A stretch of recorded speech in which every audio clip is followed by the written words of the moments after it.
दोस्तों नमस्कार। मैं असिस्टेंट प्रोफेसर यज्ञेंद्र नारायण सिंह आज पुनः आपके सामने बहुत ही सेंसिटिव मुद्दे पर बात करने वाला हूं, जो हम सभी के लिए जानना भी ज़रूरी है और उसके बारे में जागरूक होना भी ज़रूरी है।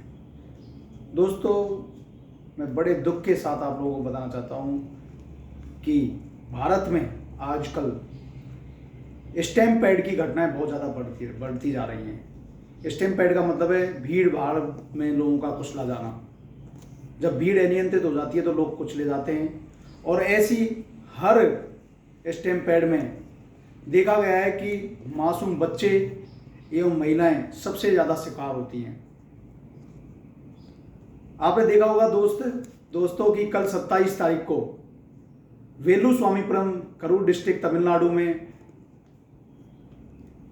तमिलनाडु के अभिनेता से राजनेता बने श्री विजय जी की टीवी की पार्टी की रैली थी, जिसमें जनता सुबह से शाम तक इंतजार कर रही थी कि नेताजी आएंगे, कुछ बोलेंगे, और फिर वो भूख में सुबह से बैठे हुए हैं लोग और उनका इंतजार करते करते, अब जानते हो कि हर रैली में कुछ असामाजिक तत्व भी होते हैं, कुछ बदमाश लोग भी जाते हैं, तो उन लोगों ने कुछ छोटी मोटी घटना करी होगी, जिसके फलस्वरूप इतना बड़ा नुकसान हुआ है, जिसमें बड़े दुख के साथ कहना पड़ रहा है कि लगभग 10 बच्चे और 20 महिलाएं अपनी जान गंवा चुकी हैं। यानी 40 लोगों का तो ये ऑफिशियल आंकड़ा है, और हमेशा जो दुर्घटना में मौतें होती हैं या घायल लोग होते हैं उनका आंकड़ा कभी सही नहीं आता, उससे ज़्यादा ही होता है। तो 30 लोगों में महिला और 40 लोगों में से 30 लोग महिला और बच्चे हैं। कितने दुख के साथ। ऐसा ही स्टैम्प पैड आपने देखा होगा पिछले साल जुलाई में 2024 में हाथरस में हुआ था, जिसमें एक संत के पैरों की धूली लेने के लिए लोग भगदड़ मचा दी, और उस भगदड़ में भी महिलाएं एवं बच्चे ज़्यादा शिकार हुए। ऐसा ही आपने देखा होगा हाल ही जनवरी में 29 जनवरी 2025 को प्रयागराज में कुंभ के मेले में भी ऐसा ही स्टैम्प पैड हुआ, जिसमें ऑफिशियल आंकड़ा लगभग 50 लोगों का आया और 200 लोगों के घायल होने की थी, गंभीर रूप से घायल होने की सूचना थी। लेकिन उसमें मौतों का अगर आकलन किया जाए तो बहुत ज़्यादा था। दोस्तों, मैं ये कहना चाहता हूं कि इसके पीछे जिम्मेदार कौन है? क्या हम खुद इसके लिए जिम्मेदार नहीं? मैं देखता हूं कि लोग नेताओं की, पॉलिटिकल पार्टियों की मीटिंग्स में या रैलियों में उनके जो चमचे होते हैं, दलाल होते हैं, उनके कार्यकर्ता होते हैं, जिनको तो कुछ वहां से जो नेता और वो कार्यकर्ता जो मिलके इस सोसाइटी का जूस निकालते हैं, उनके कहने पर हम इतनी भीड़ इकट्ठी हो जाती है, भीड़ का हिस्सा बन जाते हैं, और हम अब भूल जाते हैं कि हमारे लिए क्या नुकसान हो सकता है। दोस्तों, हम ऐसी पॉलिटिकल नेताओं से क्या सीखेंगे? आप देखा होगा कि अब लीडर्स नहीं है, अभी राजनेता हैं जो सिर्फ राजनीति करते हैं 24 आवर्स। उनके रैलियों में हम बच्चों को और महिलाओं को क्यों ले जा रहे हैं? जो महिलाएं पूरे दिन घर का काम करती हैं, या उनको अपने बच्चों को पालने से, परिवार को संभालने से ही टाइम नहीं है, उनको मेरा ऐसा दावा है कि उनको हम जबरदस्ती लेके जाते हैं। उनके परिवार वाले या जिसके भी माध्यम से इन्फ्लुएंस होकर उनको लेके जा रहे हैं, वो अपनी मर्जी से नहीं जा रही होंगी। और कोई बात नहीं, महिलाएं भी जा रही हैं, वहां तक भी चलेगा, लेकिन हम मासूम बच्चों को क्यों लेके जाना चाहते हैं ऐसी पॉलिटिकल रैलियों में? ऐसा उन नेताओं का क्या चरित्र है कि हम बच्चों को उनको एग्जाम्पल देना चाहते हैं, या उनका एग्जाम्पल देना चाहते हैं कि भाई ये बच्चा इनसे कुछ सीखे? क्या सीखेगा ऐसे नेताओं से, जिनके मुंह पर हमेशा झूठ, भ्रष्ट आचरण एवं अनैतिक एवं अमर्यादित शब्दों की जो रैलियां होती हैं उनमें हम बच्चों को ले जा रहे हैं?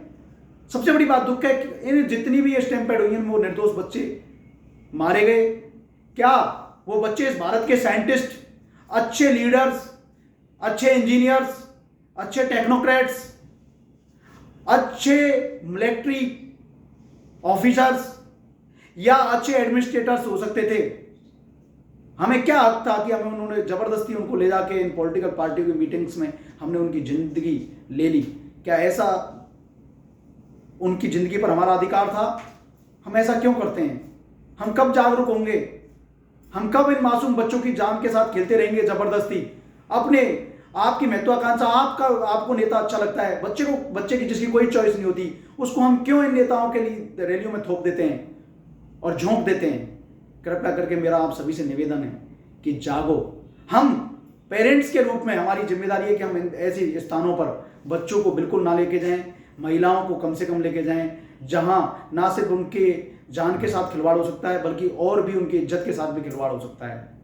क्योंकि ऐसी भीड़ में, और भीड़ का सबसे बड़ा कारण बेरोजगारी है दोस्तों, और लोगों के पास कोई काम नहीं है और बेरोजगार इतनी ज़्यादा संख्या में इकट्ठे हो जाते हैं, या तो उनको छोटे छोटे लालच में, खाने पीने के लालच में, या उनमें हम भीड़ तंत्र का हिस्सा बन जाते हैं और पूरे दिन उनका नेताओं का इंतजार करते हैं और अंत में उनकी दो झूठे सुन के आ जाते हैं एवं उनके नारेबाजी करके आ जाते हैं। तो हमें दोस्तों मेरा आपसे इस सोसाइटी से यही निवेदन है कि कम से कम बच्चों को बख्श दो, उनकी जिंदगी को मत ली लो। अभी उनकी जिंदगी बहुत लंबी है, वो इस भारत का भविष्य है, इसलिए हमें कोई अधिकार नहीं है कि हम भारत के भविष्य को इस तरह बर्बाद करें।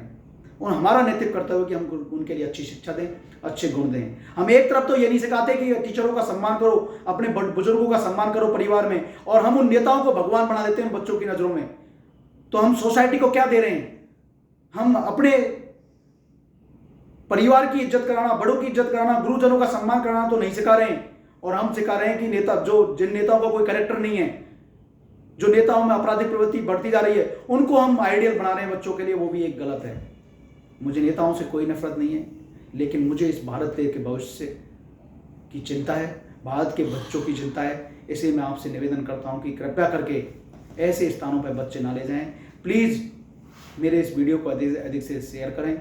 मैं अंत में उन बच्चों को, उन परिवारों को सच्ची श्रद्धांजलि अर्पित करता हूं और ईश्वर से प्रार्थना करता हूं कि भगवान ऐसे बच्चों को श्री चरणों में जगह दे, उनकी आत्मा को शांति दे। आपका बहुत बहुत धन्यवाद। जय हिंद।